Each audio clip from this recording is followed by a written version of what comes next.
कुछ ख्वाब है कुछ अरमान है, कुछ ख्वाब है कुछ अरमान है, लो है जगी एक उम्मीद की, आओ कुछ कर दिखाए, सारी दुनिया पे छाए, पाले मंजिले झूले आसमां, हमें खुद पर यकीन, अब ख्वाब हमारे ताबीर भी हमारी, अब ख्वाब हमारे ताबीर भी हमारी, अब ख्वाब हमारे ताबीर भी हमारी। परों पर जो भी दुनिया को समा लेता है, आसमां सर भी यहाँ अपना झुका लेता है, हौसला कुछ भी हो मंजिल को यहाँ पाने की, गले अपने भी वो मुश्किल को लगा लेता है।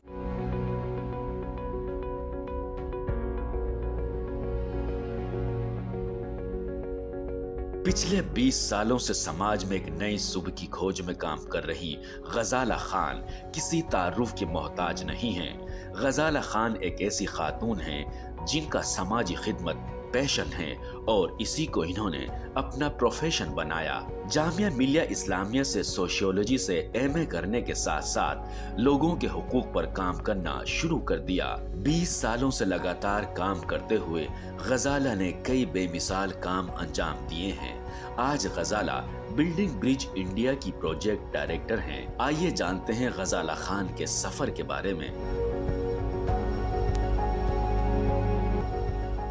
आदाब नाज़रीन, मैं हूँ रेशमी ज़िया, आप सभी का इस्तकबाल करती हूँ हमारे प्रोग्राम ख्वाब हमारे ताबीर भी हमारी में। जैसा कि आप जानते हैं, हर हफ्ते हम आपको एक ऐसी खातून से मिलवाते हैं जिन्होंने अपनी मेहनत से, अपने हुनर से और अपने जज्बे से अपनी एक अलग जगह बनाई, अपना एक मुकाम हासिल किया। और आज भी हमारे साथ एक ऐसी ही शख्सियत मौजूद है जो ख़ुद तो एम्पावर्ड हुई और साथ ही बहुत सारी विमेंस को भी एम्पावर कर रही हैं और उनका ये सिलसिला मुसलसल जारी है। तो आइए बिना देर किए हुए मुलाकात करवाते हैं आपकी आज की शख्सियत से। गजाला जी, आपका बहुत बहुत इस्तकबाल है हमारे प्रोग्राम ख्वाब हमारे ताबीर भी हमारी में। थैंक यू रेशमी जी, और शुक्रिया मुझे यहाँ पे बुलाने के लिए। गजाला, आपने जितना मैंने आपके बारे में जाना है, पढ़ा है कि आपने सोशियोलॉजी से एमए किया है जी, और आप 20 साल से भी ज़्यादा वक्त हो गए आप सोशल वर्क का काम कर रही हैं। जी बिल्कुल। तो क्या जब आपने ये सोशियोलॉजी से एमए किया था, उस वक्त आपके जहन में था कि हाँ मुझे आगे जाकर सोशल वर्क का ही काम करना है? जी, जहन में था, क्योंकि जब मैं अपनी पढ़ाई कर रही थी तो एक बात तो तय थी कि मुझे टीचर नहीं बनना था। क्योंकि मेरी मदर टीचर थी और वो बहुत चाहती थी कि मैं भी बीएड करूं और टीचिंग लाइन में जाऊं। मेरे पेरेंट्स चाहते थे, जो कि मैं नहीं चाहती थी। तो वो एक तरह से बिल्कुल उसके अलग एक मैं कोई फील्ड चुनना चाहती थी अपने लिए। और एमए करते हुए जब मैंने पूरा एमए का रिज़ल्ट भी नहीं आया था, तभी से मैं छोटे छोटे बच्चों को ट्यूशन पढ़ाना और हमारे क्योंकि मैंने जामिया से अपना एमए यहाँ जामिया मिलिया से करा है कंप्लीट, तो आसपास जो चाइल्ड लेबर, जो बाल मजदूर आते थे, उनके साथ मैंने काम करना तभी से शुरू कर दिया था। मतलब कह सकते हैं बचपन से ही, जब आप आप बहुत छोटी थी तब से आप इतनी छोटी भी नहीं थी, आई वाज इन एमए। जी, अच्छा, एमए में थी तब से मैंने तभी से आपने सोशल वर्क का काम शुरू कर दिया था। तभी से मैंने शुरू कर दिया था, क्योंकि मेरे पेरेंट्स जो थे वो सर्विस में थे और उस टाइम मैं हॉस्टल में रह के पढ़ाई कर रही थी। और मुझे सच बताऊं तो एमए में आते आते मुझे घर से अपना पैसा लेना बहुत ख़राब लगने लगा था कि वो मेरी फ़ीस दें हॉस्टल की या कॉलेज की। तो मैं ऐसा कोई काम करना चाहती थी कि मैं कम से कम अपनी रोटी मैं खुद कमाना चाहती थी। बहुत अच्छी बात है। अभी मैं यही पूछने वाली थी कि आपकी पैदाइश कहाँ पे हुई और आपके घर का माहौल कैसा था और कौन कौन था आपके घर? मेरी पैदाइश रुद्रपुर, जो अब आजकल उधम सिंह नगर के नाम से है और उत्तराखंड में चला गया है, पहले नैनीताल डिस्ट्रिक्ट का हिस्सा हुआ करता था, वहाँ पर हुई है। और मेरी मदर टीचर हैं, फादर भी सर्विस में थे और मेरे 2 बड़े भाई हैं। तो और सारी पढ़ाई लिखाई का माहौल था। और हमारी खुशकिस्मती ये है कि हम तीनों भाई बहनों को एक बहुत खुला माहौल मिला था अपना इंटरेस्ट डेवलप करने के लिए। तो उस हिसाब से मेरे बड़े ब्रदर जो हैं वो फिल्म लाइन में हैं, तो वो मेरे को जामिया लाने का श्रेय उनको जाता है एक्चुअली, क्योंकि हमारी छोटी जगह थी तो पढ़ने के यूनिवर्सिटी वगैरह का बहुत ज़्यादा उस टाइम स्कोप नहीं था। तो 12वीं क्लास मैंने वहीं से करी जहाँ मेरी मदर टीचर थी, और उसके बाद मैं जामिया आ गई थी, अपने बीए ऑनर्स किया और एमए किया।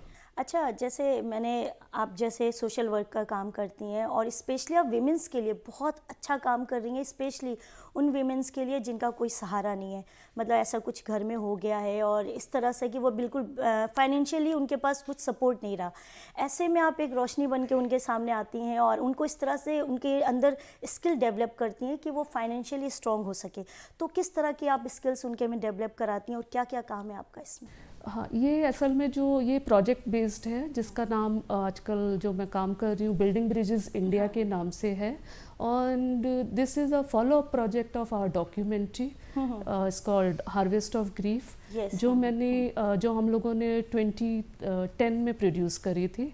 और उस टाइम ये हुआ था कि खाली डॉक्यूमेंट्री बनाई थी बहुत अच्छी, उसको इंटरनेशनली काफ़ी उसको लोगों ने एक्नॉलेज करा, बिकॉज़ ये पंजाब के लिए कोई भी एक्सपेक्ट नहीं कर पा रहा था कि वहाँ पे भी खुदकुशी हो सकती है, किसान आत्महत्या कर सकते हैं, क्योंकि पंजाब की एक जो इमेज है बहुत अच्छी बनी है। लेकिन ये हम लोग संगरूर डिस्ट्रिक्ट में ही डॉक्यूमेंट्री बनाने के बाद कम से कम 2 साल बाद हम लोग उन्हीं गांव में गए जहाँ जहाँ हमने डॉक्यूमेंट्री शूट करी थी, और उन्हीं परिवारों के साथ बात करी थी। तो पता ये लगा कि वहाँ पे आदमी तो घर के कभी मतलब आत्महत्या कर ली, कोई वो मतलब वो तो चले गए, लेकिन पीछे छोड़ गए औरतों को, लड़कियों को, बच्चों को, जिनको ना ये पता है कि कर्जा कितना है, ना ये पता है कि किससे मिलना है, क्या है। तो उन लड़कियों के लिए हम लोगों को लगा कि एक कुछ ऐसा है कि इनको अपने पैरों पे खड़ा करना बहुत ज़रूरी है। तो हम लोग उन्हीं गांव में गए और हमने जो शुरुआत में एंट्री पॉइंट था वो था हमारा कि हमने वोकेशनल ट्रेनिंग सेंटर्स खोले थे, क्योंकि काफ़ी मीटिंग के बाद वो लोग चाह रहे थे कि हम लोग सिलाई कढ़ाई कुछ इस तरह से सीखें। पर्सनली सिलाई में मुझे कभी इतना इंटरेस्ट नहीं रहा था, लेकिन डिमांड इतनी थी, तो हमने सिलाई सेंटर, वहाँ पे गुरुद्वारे हैं, हर गांव में गुरुद्वारे हैं, उन लोगों ने हम लोगों को काफ़ी सपोर्ट करा और स्पेस प्रोवाइड करा। तो गुरुद्वारे में हम लोगों ने सेंटर खोले, क्योंकि उसी गांव की औरतों का ही सवाल था। पंजाब में जैसे फुलकारी वर्क, काफ़ी हैंड वर्क जो है बहुत फेमस है जी, तो उस पर भी औरतों को काफ़ी ज़्यादा आपने हाँ, लेकिन एक्चुअली हम लोग जो है हम लोग सदर्न पार्ट में हैं, संगरूर में, जो पहले एक हरियाणा का हिस्सा हुआ करता था और पटियाला स्टेट का था। तो यहाँ पे खेस वीविंग उस तरह से फुलकारी का इतना नहीं था, और इतना गरीबी है यहाँ पे, बिल्कुल ड्राई जोन है। तो हम लोगों ने एक्चुअली फुलकारी को रिवाइव करा है, हमने सिखाया है। तो बहुत पहले जो काफ़ी डिज़ाइनर दोस्त हैं इसमें हैंडीक्राफ्ट सेक्टर्स में, उन लोगों ने सपोर्ट करा, उनको ले जाके हमने वर्कशॉप करी। तो अभी जो है काफ़ी लड़कियां, औरतें, अब almost we are 10 years old, 10 साल हो गए हमको वहाँ काम करते हुए और सेंटरों में काम करते हुए। तो उसमें ये फुलकारी रिवाइवल है। आप कभी आएंगी तो हम आपको प्रोडक्ट्स अभी दिखाएंगे, और बहुत जल्दी हमारी वेबसाइट है, और इसमें हम लोग, क्योंकि मार्केटिंग में जाना बहुत ज़रूरी है। अगर आप किसी को काम दे रहे हैं तो उसका प्रोडक्ट बनवाना तो जितना आसान है उतना बेचना उससे ज़्यादा मुश्किल है। तो हमको मार्केटिंग में आना ही है, तो उसके लिए हमको वेबसाइट वगैरह सारा उनको बाहर लाना बहुत ज़रूरी है। अच्छा, आपकी जो डॉक्यूमेंट्री है हार्वेस्ट ऑफ ग्रीफ, जिसमें आप एज ए एग्जीक्यूटिव प्रोड्यूसर वो रही, तो वो मूवी स्पेशली स्किल डेवलपमेंट के लिए बनी है कि उसमें किस किस तरह से, ताकि एक अवेयरनेस लोगों में पैदा हो, इस टाइप की है वो डॉक्यूमेंट्री? एक्चुअली अवेयरनेस का तो था, लेकिन उससे पहले असल में मैं यहाँ पे दिल्ली बेस्ड ऑर्गेनाइजेशन थी जो कि महिलाओं के सशक्तिकरण के लिए ही काम करती थी, और हम लोग अपनी जो हम प्रोजेक्ट के हिसाब से हर स्टेट में काम करते थे। तो लाइक फीमेल फिटिसाइड पे एक हम लोगों ने काम किया था, और उसके बाद एक कहानी हमको चंडीगढ़ के आसपास मिली थी जिसको हमने शॉर्ट फिल्म वैनिशिंग डॉटर्स के नाम पे उसका आना, उसका हिंदी का नाम है। उसमें 35 मिनट्स की हमने वो एक शॉर्ट फिल्म, फिक्शन है वो। क्या स्टोरी है उसकी? नाम उसकी तो स्टोरी ये था कि उसमें एक एक्चुअली 2 लड़कियों की कहानी है वो, और पहली वाली का ये है कि जो एबॉर्शंस होते हैं उसमें, क्योंकि पंजाब का उस टाइम सेक्स रेशियो बहुत ही डाउन हो गया था, तो हरियाणा पंजाब खासकर जहाँ पैट्रियार्कल सोसाइटी है, तो उस टाइम वो उसको इतना मजबूर कर दिया था कि वो फिर माँ ही नहीं बन पाई और उसको फिर हस्बैंड से अलग होना पड़ा। This was the real story जो हम लोगों को मिली थी। उसके साथ हमने, चूँकि जब फिक्शन बनाते हैं तो थोड़ा सा हमको थोड़ा सा पॉजिटिव साइड भी दिखाना था, तो एक लड़ाई उसी के साथ की एक लड़की और होती है जो इसको लेके कि मैं ये नहीं कराऊंगी, अगर मेरा फीमेल अगर आती है मेरा उसमें सिलेक्शन में टेस्ट में तो मैं एबॉर्शन कराऊंगी, चाहे लड़का हो चाहे लड़की हो। तो वो उसने अपनी लड़ाई खुद लड़ी है, इस पर है। और उस फिल्म को भी काफ़ी रिकॉग्नाइजेशन मिला, काफ़ी ये जो ट्रेनिंग टूल की तरह उसको काफ़ी एनजीओज़ ने और मेडिकल जितनी भी इंस्टीट्यूट हैं उन लोगों ने उसको काफ़ी दिखाया, और वो है 2006 के लिए। इसी तरह से हम लोग मूवी थी तीसरा रास्ता, करेक्ट, हाँ जी। क्योंकि ये हमारा काम ऐसा था, हम लोग वायलेंस अगेंस्ट विमेन के हिसाब से प्रोजेक्ट कर रहे थे। तो फर्स्ट, क्योंकि ये जो मैं बात कर रही हूँ फीमेल फीटिसाइड है, ये सारी फॉर्म्स हैं वायलेंस अगेंस्ट विमेन के लिए, चाहे उनका पैदा होना हो या डाउरी हो। तो डाउरी की जब हम लोगों ने प्रोजेक्ट किया था तो उसमें डाउरी की प्रॉब्लम्स भी आई थी। तो ये तीसरा रास्ता जो है वो डाउरी के साथ डील करती है, वो भी एक फिक्शन है। उसमें भी डाउरी के लिए कैसे लड़की अपना घर छोड़ देती है शादी के बाद, जो तकलीफ़ें आती हैं कि आराम से बैठी है और वो सास आके पंखा बंद कर देती है उनका।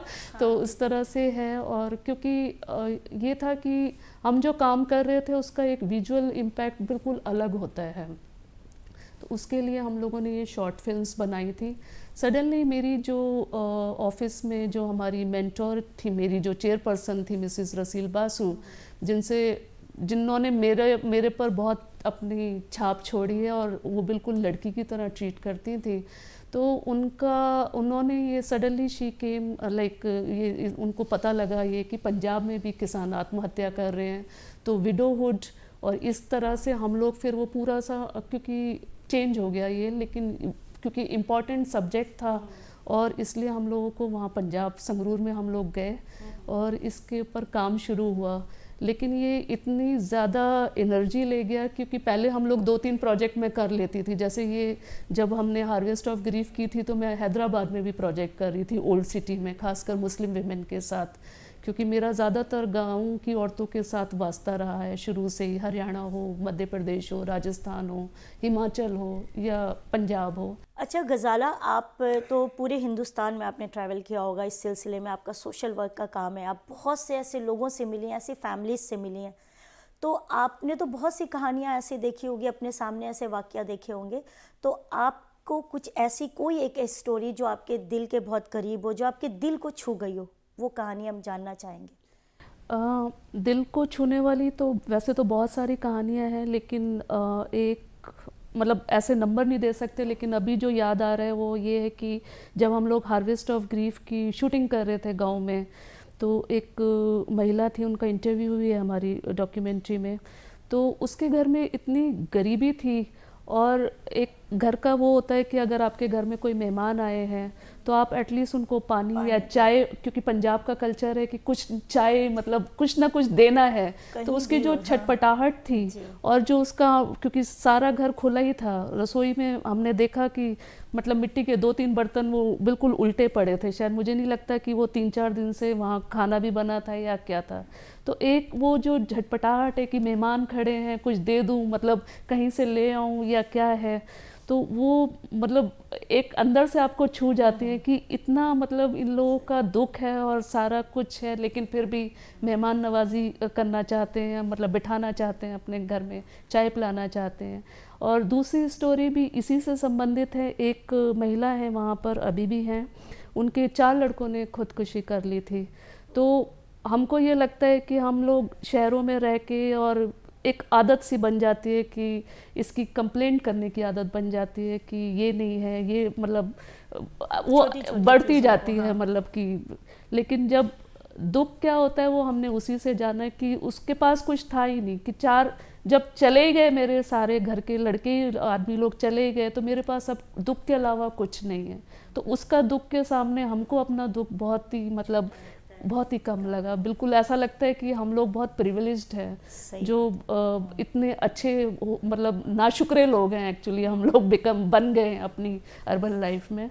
तो एक्चुअली ये सब चीज़ें हैं जो आपको छूने पे दिल को छू लेती हैं, मजबूर करती हैं आपको कि आप उन लोगों के लिए कुछ काम करिए। अच्छा, आपने जो ये स्टार्ट किया, ये सारा काम करना, होता है ना कोई ऐसा जिसको देख के आप बहुत मोटिवेट होती हैं, जिससे आप इतनी मुतासिर हुई कि आप इस वर्क की ओर आगे बढ़ी, ऐसा कौन था?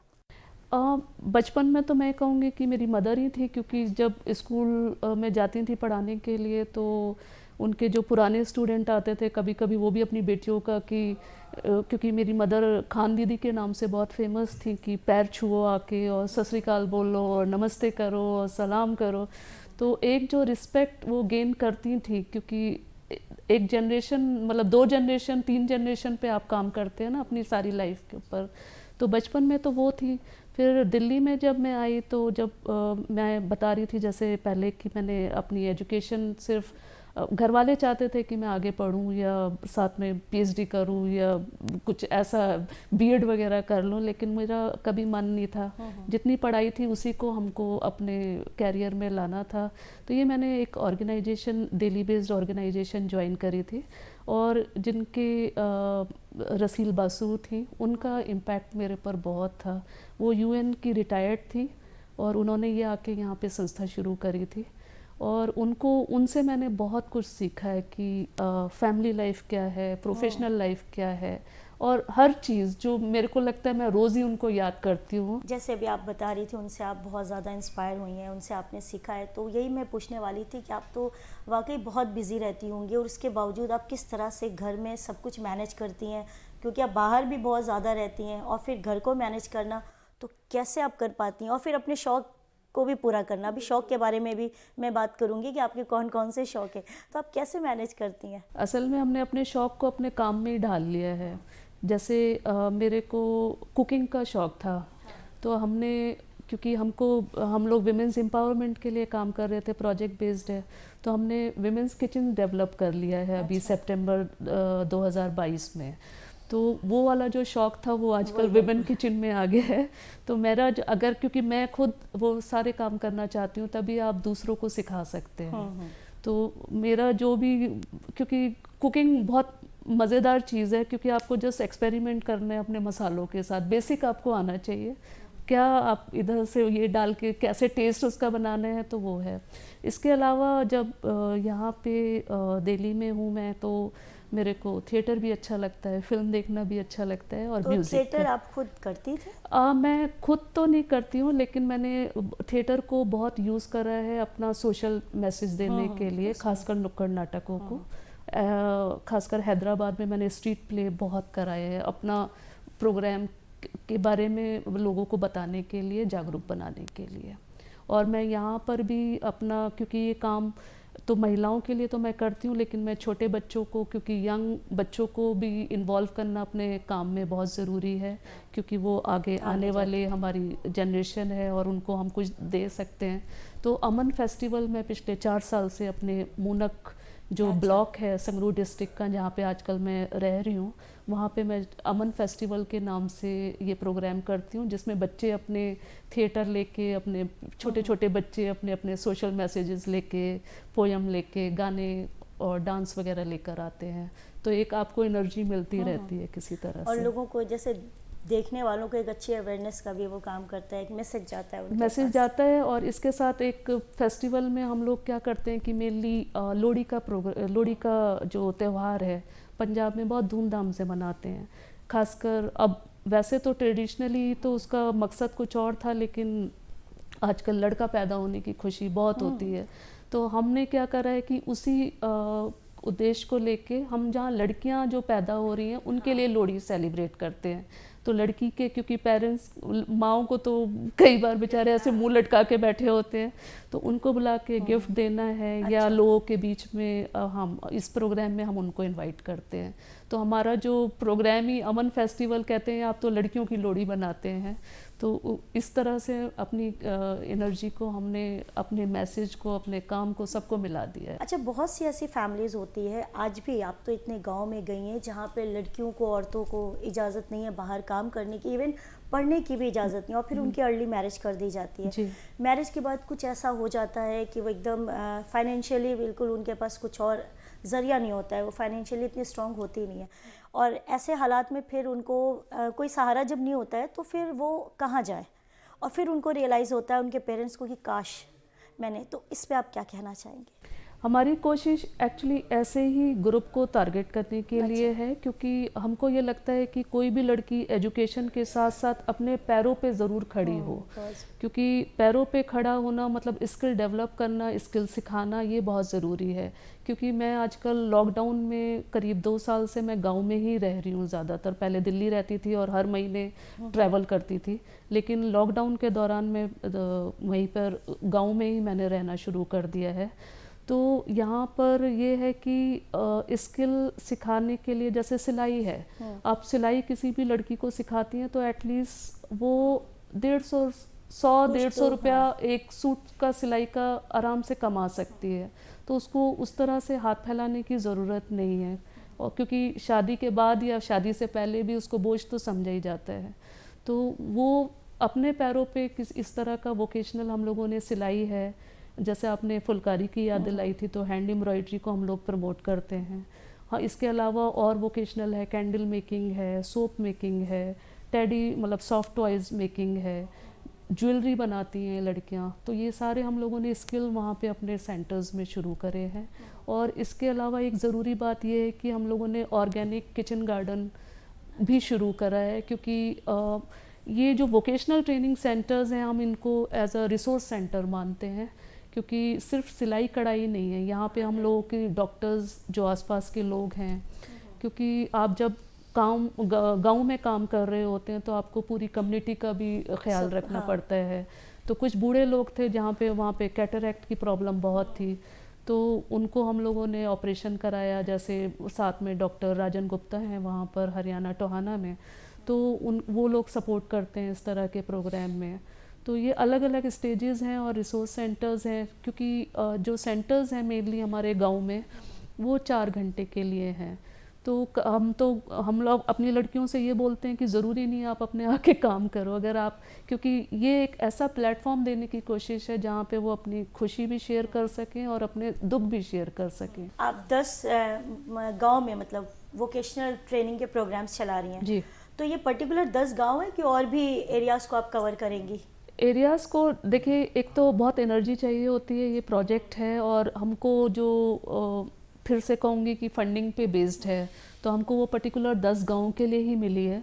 लेकिन अगर कोई इसमें इन्वॉल्व होना चाहता है और अपना काम बढ़वाना चाहता है तो डेफिनेटली हम लोग तो ओपन है और वहीं पर बेस्ड है आजकल, तो क्यों नहीं बढ़ाएंगे, बिल्कुल बढ़ाएंगे। फ्यूचर प्लानिंग क्या है आप और क्या करना चाहती हैं?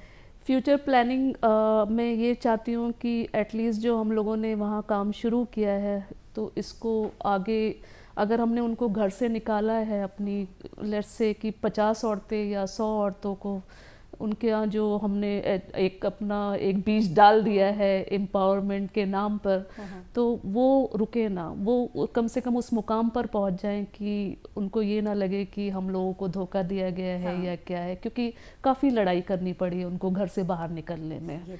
तो अभी हमारी जो टीचर्स हैं, हमारे जो ग्रुप मेंबर्स हैं, तो वो थोड़ा सा आगे निकल आए हैं, क्योंकि बहुत खराब मतलब माहौल ऐसा है कि मैं क्या बताऊँ आपको कि एक लड़की की शादी थी और उसको उसके घर वाले मतलब खासकर ब्रदर और फादर उसको तैयार होने की परमिशन नहीं देते कि लहंगा नहीं पहन सकती, तो पार्लर नहीं जा सकती। मतलब इतनी ज़्यादा कुछ फैमिलीज तो बिल्कुल ही मतलब बैकवर्ड है। तो आपके जरिए पता चल रहा है वाकई क्या मेंटालिटी और गांव में इतने लोगों से मेंटालिटी है। मोबाइल फ़ोन नहीं रखना अलाउड है। अच्छा। क्योंकि मतलब बहुत ही ज़्यादा बैकवर्डनेस तो बहुत ज़्यादा है, तो उनके बीच में काम करते हुए और इन लोगों को हम थोड़ा सा बाहर निकाल के लाए हैं, तो उनको उस मुकाम पे पहुंचा दें कि वो कम से कम अपना घर चला सकें या अपने पैरों पे जैसे खड़ी हैं वो काम हो सके उनके बहुत लिए। मुश्किल होता होगा क्योंकि जैसा आप बता रही हैं इतना ऑब्जेक्शन होता है, तो जब आप ऐसा काम करती हैं तो आपके सामने कोई मुश्किलात उस वक्त नहीं आई?